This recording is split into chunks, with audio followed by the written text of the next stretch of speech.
ಇನ್ನು ಕಾಂಗ್ರೆಸ್ ಸರ್ಕಾರ ಅಧಿಕಾರಕ್ಕೆ ಬಂದಂತ ಎಲ್ಲ ಸಂದರ್ಭದಲ್ಲೂ ಇದು ಮಾಮೂಲಿ ಆಗ್ಬಿಟ್ಟಿದೆ. ಹಿಂದೂಗಳನ್ನ ಟಾರ್ಗೆಟ್ ಮಾಡುವಂಥದ್ದು, ಅಲ್ಪಸಂಖ್ಯಾತರನ್ನ ಓಲೈಸುವಂತ ನಿಟ್ಟಿನಲ್ಲಿ ಕಾಂಗ್ರೆಸ್ ಮಾಡುವಂತ ಪ್ರಯತ್ನನೇ ಇಂಥದಕ್ಕೆಲ್ಲ ಕಾರಣ ಅಂತ ಬಿಜೆಪಿ ಇದೇ ವಿಚಾರವನ್ನ ಇಟ್ಕೊಂಡು ಆರೋಪ ಮಾಡೋದಕ್ಕೆ ಶುರು ಮಾಡಿದೆ. ಯಾವ ಮಟ್ಟಿಗೆ ಅಂತ ಅಂದ್ರೆ, ಗಲಭೆ ನಡೆದಂತ ಸ್ಥಳಕ್ಕೂ ಕೂಡ ಇವತ್ತು ಬಿಜೆಪಿಯ ಒಂದು ನಿಯೋಗ ಹೋಗಿದೆ. ಕುಮಾರಸ್ವಾಮಿ ಅವರು ಕೂಡ ಪೊಲೀಸರ ನಿರ್ಲಕ್ಷ್ಯ ಯಾವ ರೀತಿಯಾಗಿತ್ತು ಅನ್ನುವಂಥ ವಿಚಾರವನ್ನ ಪ್ರಸ್ತಾಪಿಸಿ ಬಹಳಷ್ಟು ಸಂಗತಿಗಳನ್ನ ಪ್ರಸ್ತಾಪಿಸಿ ಸರ್ಕಾರವನ್ನ ಅವರು ಕೂಡ ಟಾರ್ಗೆಟ್ ಮಾಡಿ ಮಾತನಾಡಿದ್ದಾರೆ. ಇದರ ಜೊತೆಗೇನೆ ಯಾರನ್ನು ರಕ್ಷಿಸುವಂತ ರಕ್ಷಣೆ ಇಲ್ಲ, ಇಂಥದ್ದೊಂದು ಘಟನೆ ಆಗಬಾರ್ದಾಗಿತ್ತು, ಸರ್ಕಾರ ಸೂಕ್ತ ಕ್ರಮ ತೆಗೆದುಕೊಳ್ಳುತ್ತೆ ಅಂತ ಕಾಂಗ್ರೆಸ್ ಹೇಳ್ತಾ ಇದೆ. ಅಥವಾ ಸಿದ್ದರಾಮಯ್ಯನವರು ಜೊತೆಗೆ ಚಲುವರಾಯಸ್ವಾಮಿ ಇವರೆಲ್ಲ ತನಿಖೆ ಕಡಾಖಂಡಿತವಾಗಿ ಬಹಳ ನೀಟಾಗಿ ಆಗುತ್ತೆ, ಇಲ್ಲಿ ತಪ್ಪಿತಸ್ಥರನ್ನ ನಾವು ಶಿಕ್ಷಿಸ್ತೀವಿ ಅಂತ ಹೇಳ್ತಿದ್ದಾರೆ. ಒಂದು ವರ್ಗವನ್ನ ಹೆಚ್ಚಿನ ರೀತಿಯಲ್ಲಿ ಓಲೈಸಿಕೊಳ್ಳಿಕ್ಕೆ ಹೋಗಿ ಇವರಿಂದಲೂ ಪ್ರಾರಂಭ ಆಗಿರತಕ್ಕಂತ ಘಟನೆಗಳು ನಡೀತಾ ಇದೆ. ಏನೇನು ನಡೆದ್ರು ತಪ್ಪಿದ್ರೆ ತಪ್ಪಿದಸ್ತರ ಮೇಲೆ ಕ್ರಮ ತಗೋಣ. ಚಲುವರಾಯಸ್ವಾಮಿ ಅವರೇ, ನೀವು ವೋಟ್ ಬ್ಯಾಂಕ್ ರಾಜಕಾರಣ ಮಾಡಬೇಡಿ. ಸರ್ಕಾರ ಯಾರಿಗೆ ಓಲೈಸ್ತಾ ಇದೆ ಅನ್ನೋದು ಅರ್ಥನೇ ಆಗ್ತಾ ಇಲ್ಲ. ಅವರಿಗೆ ಈ ದೇಶದಲ್ಲಿ ಮಸೂದಿ ಮುಂದೆ ಕುಣಿಬಾರ್ದು ಅಂದ್ರೆ ಅವ್ರು ಪಾಕಿಸ್ತಾನಕ್ಕೆ ಹೋಗ್ಬೇಕು. ಎಲ್ಲ ರಾಷ್ಟ್ರಭಕ್ತರು ಈ ರಾಷ್ಟ್ರದ್ರೋಹಿ ಚಟುವಟಿಕೆಗಳನ್ನ ಖಂಡನೆ ಮಾಡಬೇಕು. ಸಣ್ಣ ಪ್ರಮಾಣದಲ್ಲಿ ಪ್ರಾರಂಭ ಆಗಿ ಅದು ಅಂತ್ಯ ಆಗಿದೆ. ಅಂದ್ರೆ ದೊಡ್ಡ ಗಲಭೆ ಆಗ್ಬೇಕಾಯ್ತು ಅಂತ. ಹಿಂದೂಗಳೇ ಟಾರ್ಗೆಟ್, ಹಿಂದೂಗಳನ್ನೇ ತೊಳೆಯೋ ಕೆಲಸ. ನಾಗಮಂಗಲ ಗಲಾಟೆ ಆಗಿರೋದು ಮುಸ್ಲಿಂ ಓಲೈಕೆಯಿಂದಲೇ ಅಂತ ಬಿಜೆಪಿ ನಾಯಕರು ಬೆಂಕಿಯನ್ನೇ ಉಗುಳುತ್ತಿದ್ದಾರೆ. ಸರ್ಕಾರದ ವಿರುದ್ಧ ಕೇಸರಿ ಪಡೆ ಆಕ್ರೋಶಗೊಂಡಿದೆ. ಸಿಎಂ ಸಿದ್ದರಾಮಯ್ಯ ಸರ್ಕಾರದಲ್ಲಿ ಯಾವುದೂ ಸರಿಯಿಲ್ಲ ಅಂತ ಬಿಜೆಪಿ ಗಂಭೀರ ಆರೋಪವನ್ನೇ ಮಾಡಿದೆ. ಇದಕ್ಕೆ ಕೌಂಟರ್ ಕೊಟ್ಟಿರುವ ಕಾಂಗ್ರೆಸ್ ನಾಯಕರು ಯಾರನ್ನೂ ರಕ್ಷಿಸುವ ಪ್ರಶ್ನೆಯೇ ಇಲ್ಲ, ತಪ್ಪಿತಸ್ಥರ ವಿರುದ್ಧ ಕ್ರಮ ಆಗುತ್ತೆ ಎಂದಿದ್ದಾರೆ. ಇದೇ ವಿಚಾರ ಇದೀಗ ರಾಜಕೀಯ ನಾಯಕರ ಮಧ್ಯೆ ಜಟಾಪಟಿಗೂ ಕಾರಣವಾಗಿದೆ. ಕಾಂಗ್ರೆಸ್ನಿಂದ ಒಂದು ವರ್ಗ ಓಲೈಸೋ ಕೆಲಸ ಆಗ್ತಿದೆ. ಸಿದ್ದರಾಮಯ್ಯ ಸರ್ಕಾರದ ವಿರುದ್ಧ ಬಿಜೆಪಿ ರೋಷಾವೇಶ. ಕಾಂಗ್ರೆಸ್ ಸರ್ಕಾರದಿಂದ ಒಂದು ಸಮುದಾಯವನ್ನ ಓಲೈಸೋ ಕೆಲಸ ಆಗ್ತಿದೆ ಅಂತ ಕೇಂದ್ರ ಸಚಿವ ಕುಮಾರಸ್ವಾಮಿ ಆರೋಪಿಸಿದ್ರು. ಇದಕ್ಕೆ ಕೌಂಟರ್ ಕೊಟ್ಟ ಸಚಿವ ಚಲುವರಾಯಸ್ವಾಮಿ ತಪ್ಪಿತಸ್ಥರ ವಿರುದ್ಧ ಕ್ರಮ ಆಗುತ್ತೆ ಅಂದ್ರು. ಕಾಂಗ್ರೆಸ್ ಸರ್ಕಾರ ಅಧಿಕಾರಕ್ಕೆ ಬಂದ ನಂತರ ಸ್ವಲ್ಪ ಒಂದು ವರ್ಗವನ್ನ ಹೆಚ್ಚಿನ ರೀತಿಯಲ್ಲಿ ಓಲೈಸ್ಕೊಳ್ಳಿಕ್ಕೆ ಹೋಗಿ ಜನಗಳ ಮಧ್ಯದಲ್ಲಿರ್ತಕ್ಕಂಥ ವಿಶ್ವಾಸಕ್ಕೆ ಕೊರತೆ ಉಂಟು ಮಾಡತಕ್ಕಂಥದ್ದು ಇವರಿಂದಲೂ ಪ್ರಾರಂಭ ಆಗಿರತಕ್ಕಂಥ ಘಟನೆಗಳು ನಡೀತಾ ಇದೆ. ಏನೇನು ನಡೆದ್ರು ತಪ್ಪಿದ್ರೆ ತಪ್ಪಿದಸ್ತರ ಮೇಲೆ ಕ್ರಮ ತಗೋಣ. ಸೊ ಒಂದು ಸ್ವಲ್ಪ ಟೈಮ್ ಕೊಡಿ. ಬಟ್ ಅದು ಬಿಟ್ಟು ಯಾವುದೇ ಒಂದು ಹೆಜ್ಜೆ ಮುಂದೆ ಹೋದ್ರು ಅದರಿಂದ ಹಿಂದೆಲ್ಲ ನಡೆದಿರ್ತಕ್ಕಂಥ ಇನ್ಸಿಡೆಂಟ್ಗಳು ದೇಶದಲ್ಲಿ ರಾಜ್ಯದಲ್ಲಿ ನಾವು ನೋಡಿದ್ದೀವಿ.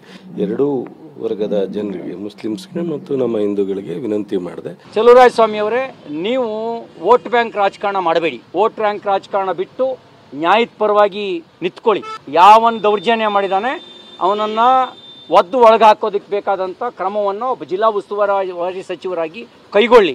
ಅದು ಬಿಟ್ಟು ಓಲೈಕೆ ರಾಜಕಾರಣ, ವೋಟ್ ಬ್ಯಾಂಕ್ ರಾಜಕಾರಣ ಮಾಡಿದ್ರೆ ಮಂಡ್ಯ ಜನನೂ ಸಹಿಸೋದಿಲ್ಲ, ಕರ್ನಾಟಕದ ಜನನೂ ಸಹಿಸೋದಿಲ್ಲ. ಯಾವಾಗ ಪಾಠ ಕಲಿಸ್ಬೇಕು ಕಲಿಸ್ತಾರೆ. ಕೇವಲ ಹಿಂದೂ ಯುವಕರನ್ನೇ ಬಂಧಿಸಿದ್ದಾರೆಂದ ಆರ್ ಅಶೋಕ್.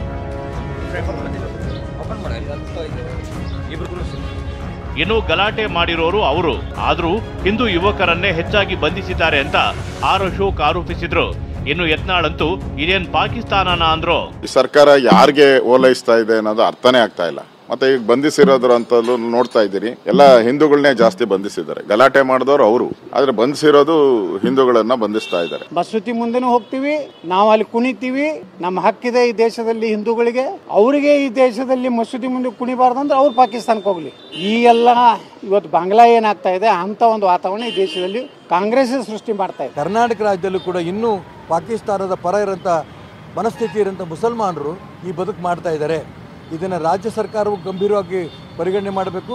ಅದು ಮುಂದೆ ಹಿಂದೂ ಮುಸ್ಲಿಂ ಕ್ರಿಶ್ಚಿಯನ್ ಅನ್ನೋ ಪ್ರಶ್ನೆ ಇಲ್ದಾನೆ, ಬಿಜೆಪಿ ಕಾಂಗ್ರೆಸ್ JDS ಅನ್ನೋ ಪ್ರಶ್ನೆ ಇಲ್ದಾನೆ, ಎಲ್ಲ ರಾಷ್ಟ್ರಭಕ್ತರು ಈ ರಾಷ್ಟ್ರದ್ರೋಹಿ ಚಟುವಟಿಕೆಗಳನ್ನು ಖಂಡನೆ ಮಾಡಬೇಕು. ಇದಿಷ್ಟೇ ಅಲ್ಲ, ಗೃಹ ಸಚಿವ ಪರಮೇಶ್ವರ್ ಹೇಳಿಕೆ ವಿಚಾರದಲ್ಲೂ ತೀವ್ರ ಜಟಾಪಟಿಯೇ ನಡೆಯಿತು.